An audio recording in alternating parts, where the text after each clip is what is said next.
everyone, Ariel Adams here with aBlogtoWatch. Please subscribe to our videos on YouTube and like this video if you find it useful.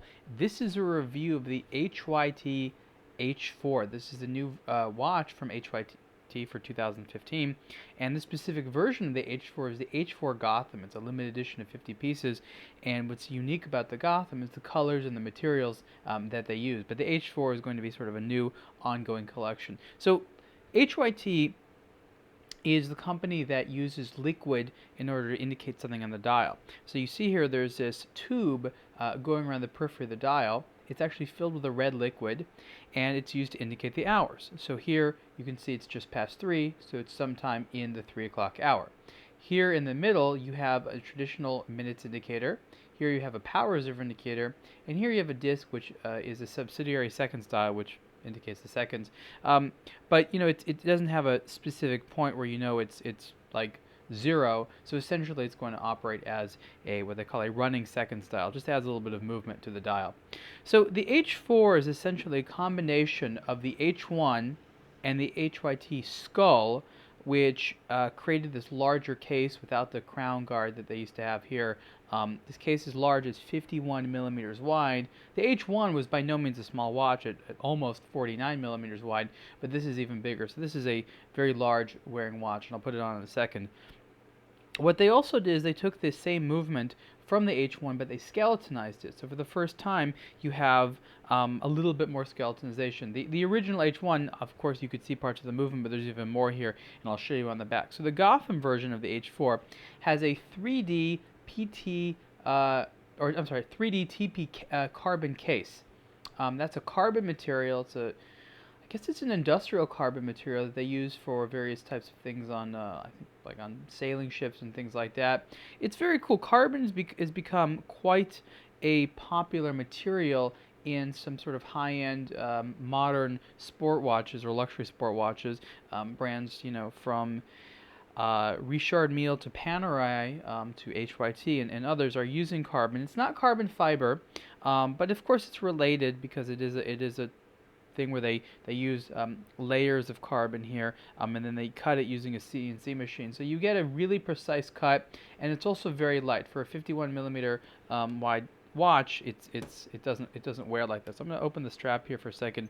You can see the rear of the watch. They have a tinted sapphire crystal there, which is cool, but unfortunately it makes it so it's a little bit hard to see parts of the movement. And the reason you want to see the movement in this is because it's skeletonized compared to the H1, so you can see it pretty well there.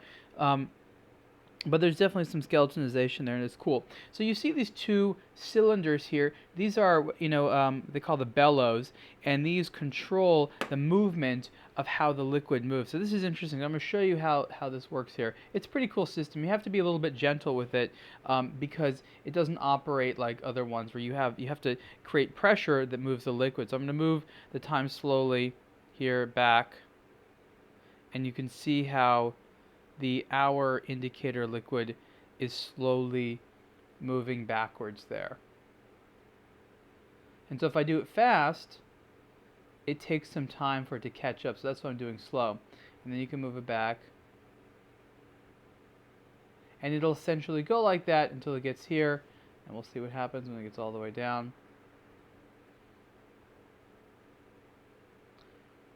It's such a cool system. I love it. It's regulator style, meaning that you have a separate indicator for the hours and the minutes. But there we go. Now this is the cool part. So this is kind of the retrograde part of how it works. So it'll go all the way to here, and then it goes all the way back again. I just think that's so cool to watch that. And so what you can see there is also, to a degree, how the bellows will move slow a little bit in order to get that. So basically it's using air pressure here, and I just think that's super cool to have that. The liquid, I understand, is possibly luminous. There is a little bit of luminant on the minute hand there, but it's you know, not the easiest watch to see in the dark, of course. But again, no one's getting this watch for strictly utilitarian purposes. This is like a cool, funky, futuristic watch, and at that it succeeds. So there we go. We had the time there moving all the way. So we're back to 7 o'clock here. I just think that's super cool how that works. It's you know, it's an interesting system. It's unique. I really like what HYT did, and I like that they continue to sort of use this liquid indication of the time. It's been a couple of years now since they first came out with the H1, and I've been looking for all different types of things. I've been looking to see different types of indications. They have ones that they call this a capillary, isn't completely round, but it's kind of for like the skull, for example, HYT skull, it's in the shape of the skull. In the H3, it's a linear indicator. But I'd love to see one where you have an indicator for the hours as well as the minutes. I think that would be very, very cool. The movement looks great. You got hand finishing, hand beveled edges, and things like that.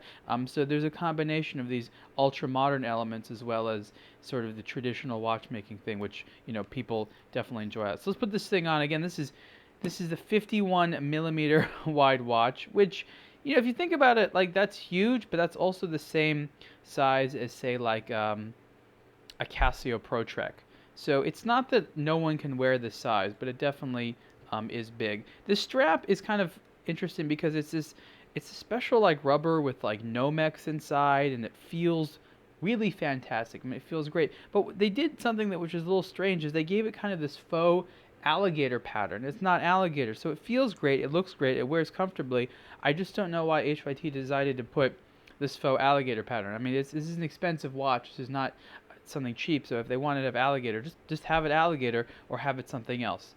So there it is on the wrist. That's 51 millimeters wide. Again, because this is the H4 Gotham version, it's going to wear a little bit smaller because of those matte black tones. So if you imagine this was gold or something like that, it's going to feel a lot bigger. But it's definitely a cool watch. I mean, you can't deny that this is a really impressive timepiece, and it's kind of everything you want in a bold statement, which is a watch, because that's essentially what a watch is. It's a statement about who you are. Yes, you appreciate the mechanics, you like what it does, it tells you the time, but it's a statement about who you are. And so when you have something like this, go bold or don't go at all, is what I say in terms of things like this.